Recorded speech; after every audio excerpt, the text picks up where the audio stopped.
Bonjour à tous, bienvenue. Vous regardez Réussite, le magazine de l'économie africaine. Et voici notre prochain sujet. C'est l'atout de nombreux pays africains, la zone économique spéciale. Focus sur la Côte d'Ivoire qui mise sur la formule zéro impôt, zéro frais de douane pour attirer les entreprises de nouvelles technologies dans le pays. Objectif, rafler le titre très convoité de Silicon Valley africaine.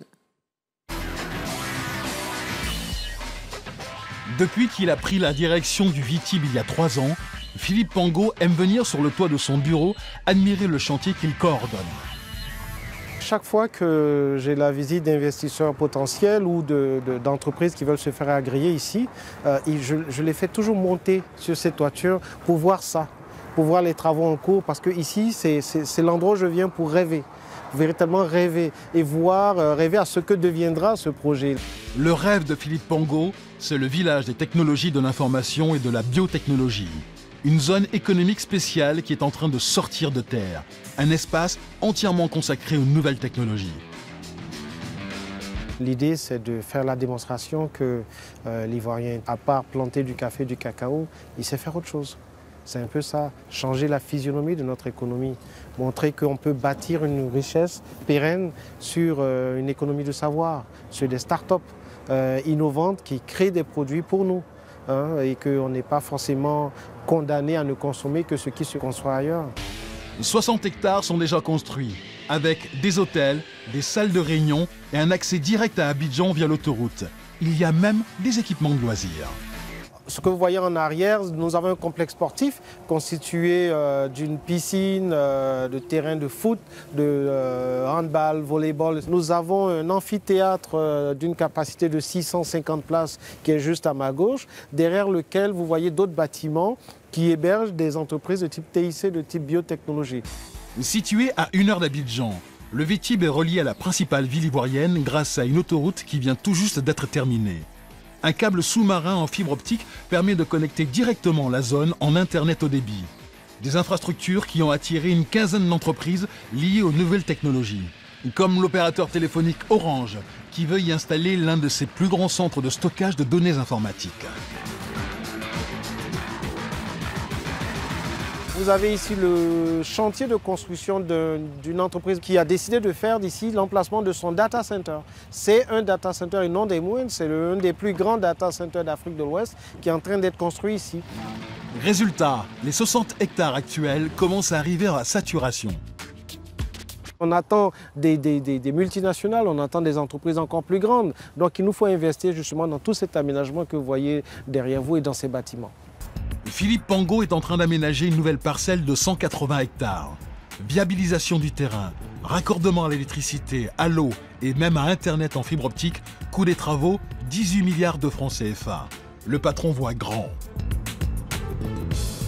Concrètement, vous viendrez ici dans 10-15 ans, c'est 20 000 personnes qui viendront travailler ici tous les jours.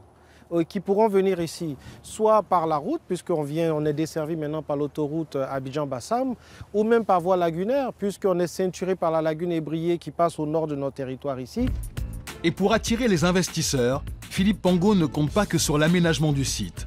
Son argument de poids, c'est la fiscalité réduite pour les entreprises de la zone. Une aubaine pour les entrepreneurs qui y sont installés. Comme cette société d'ingénierie informatique qui vient d'acquérir un bureau de 220 mètres carrés dans la zone franche. Donc ici, nous avons l'accueil.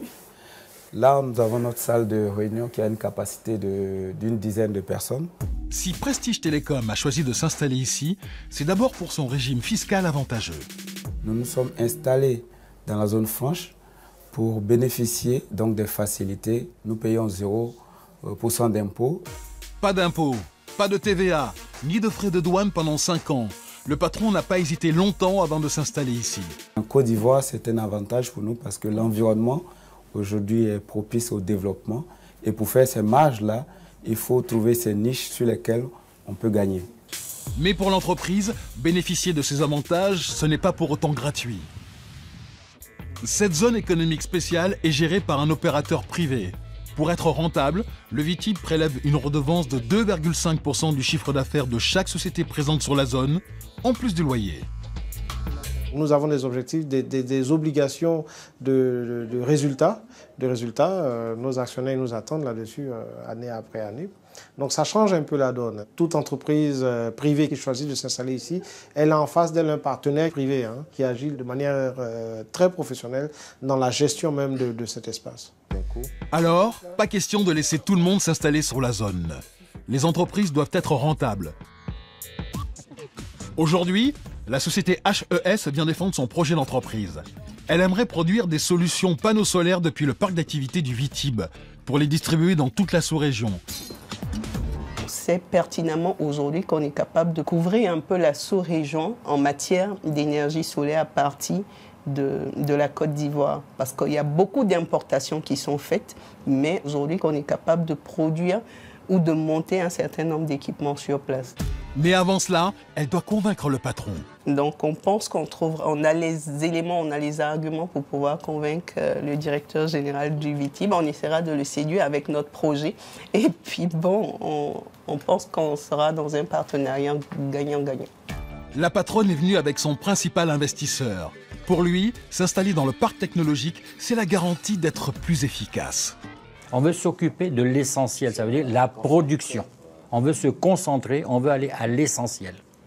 Je ne veux pas avoir un bureau d'administration, je veux avoir des bureaux techniques. Et nous avons toutes ces opportunités, nous avons le Vitibe. On peut aujourd'hui travailler de façon libre, en paix, serein. Et ça, c'est très important. Les négociations sont en bonne voie. À ce jour, 22 sociétés ont déjà obtenu l'autorisation de s'installer dans la zone franche. Grâce à sa position géographique, ses infrastructures modernes et sa fiscalité réduite, le Vitibe vise à devenir un hub technologique majeur sur le continent. Il a aussi installé son propre incubateur pour accueillir les startups avant que leur chiffre d'affaires ne soit suffisant pour s'installer dans la zone.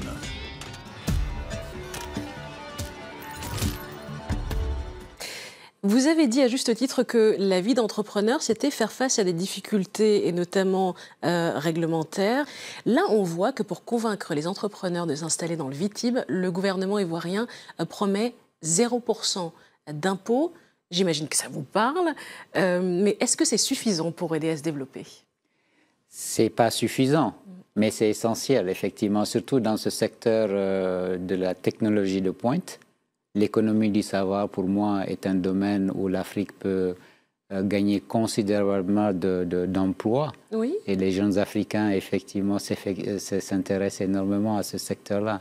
Donc, ce n'est pas suffisant, mais c'est essentiel, puisqu'il ne faut pas oublier que l'Afrique est en compétition avec d'autres continents, Absolument. notamment l'Asie.